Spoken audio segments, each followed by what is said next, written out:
अस्सलामुअलैकुम नाज़रीन, उम्मीद करता हूँ कि आप सब खैरियत से होंगे और मैं तहे दिल से आपका इस्तकबाल करता हूँ अपने चैनल पे।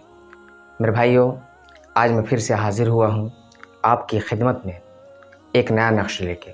और आज इस वीडियो में मैं आपको बताऊँगा कि सूरह बकरा का नक्श कैसे बनाया जाता है और सूरह बकरा का जो नक्श है इस्तेमाल जो है किस काम में किया जाता है और कैसे किया जाता है। तो चलिए सबसे पहले हम जानते हैं कि सूरह बकरा के कुल आदाद, टोटल जिसे कहते हैं, सूरह बकरा के हर एक हर्फ को मिलाकर उसे जोड़ा गया, तब जाके तमाम हरूफ को मिलाकर जो आदाद निकलते हैं वो आपको मैं स्क्रीन में सबसे पहले दिखा रहा हूँ। क्या है? 947609, ये टोटल सूरह बकरा के आदाद हैं।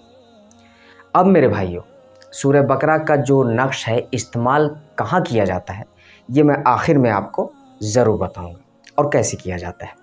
अब इस नक्श को, ये जो हो गए टोटल आदाद, अब इसके बाद हम ये जानते हैं कि इस नक्श को जो है किस आदाद से भरना पड़ेगा।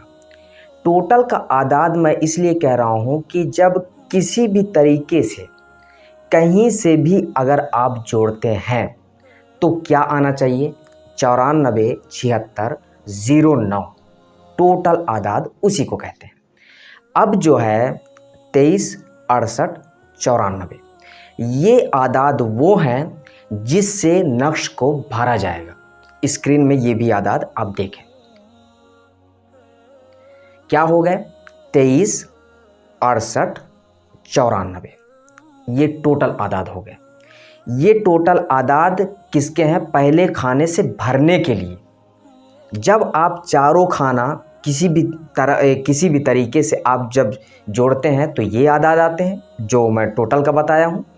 और 23, 68, 94, ये आदाद किसके होते हैं? भरने के, यानी कि पहले खाने से जिसको भरा जाएगा। चाल, आतिशी और नक्श, मुरब्बा। 23, 68, 94 मैं बार बार बोल रहा हूँ क्योंकि ऐसा होता है कि 94 की जगह अगर आप आदाद बदलते हैं तो जो फ़ायदा जो सूरत पहुँचाने वाली होती है कुरान मुक़द्दस की, वो फ़ायदा ना पहुँचा के बल्कि उल्टा असर दिखाती है। जस्ट उल्टा, क्योंकि गलत तावीज़ तो जाहिर सी बात है अपना असर दिखाएगी उल्टा। अब मेरे भाइयों, हम चाल किससे चलते हैं? आदाद के पहले खाने से। पहले खाने से हम धीरे धीरे चलते हैं कहाँ तक? चौथे खाने तक। अब इसमें हमें कसर देना होगा। कौन से खाने में? पाँचवें खाने में। पाँचवें खाने में कसर देकर आप पाँचवें खाने के आदाद के मुताबिक पूरे आदाद को, पूरे खाने को आप पुर कर सकते हैं।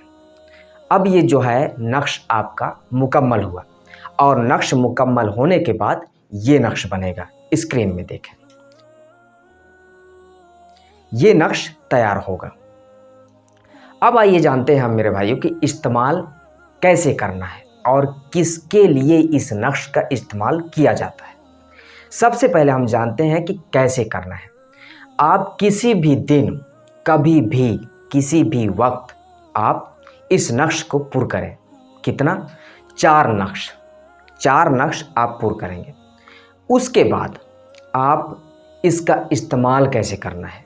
इस्तेमाल मतलब किस काम के लिए करना है? बंदिश, जो कि आप थंबनेल में देख चुके हैं, मैं दोबारा इसको दोहरा रहा हूँ। घर की बंदिश और किस मतलब कि घर की हिफाजत, घर की सेफ्टी। किससे? दुश्मन, शयातीन, जिन्नात और जादू टोना, तमाम चीज़ों से हिफाजत के लिए सूरह बकरा का ये बेहतरीन नक्श। जितना मैं ये कह सकता हूँ कि आपको तो इतना मालूम होगा कि सूरह बकरा का इस्तेमाल पढ़ते हैं, पढ़वाते हैं अपने घर में। क्यों? ये क्यों का जवाब आपके पास है। अब सूरह बकरा का पढ़वाना, उस दौरान तो शयातीन जितने भी उस घर के अंदर हैं वो तो भाग जाएंगे, लेकिन कुछ दिन बाद फिर उसी घर में। तो सूरह बकरा के नक्श को तैयार किया गया हमेशा के लिए, अब मेरे भाइयों, ये हमारी वीडियो जो है कंप्लीट हो चुकी। अब हम चलते हैं आगे की तरफ। अब इंशाअल्लाह ताला ये जो घर सूरह बकरा के नक्श से आपकी हिफाजत में आ गया, घर तमाम चीज़ों से।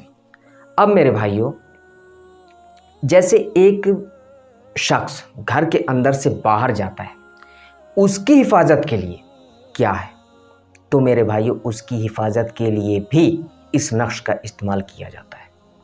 आप इसी नक्श को बनाकर और उसके गले में पहना दें।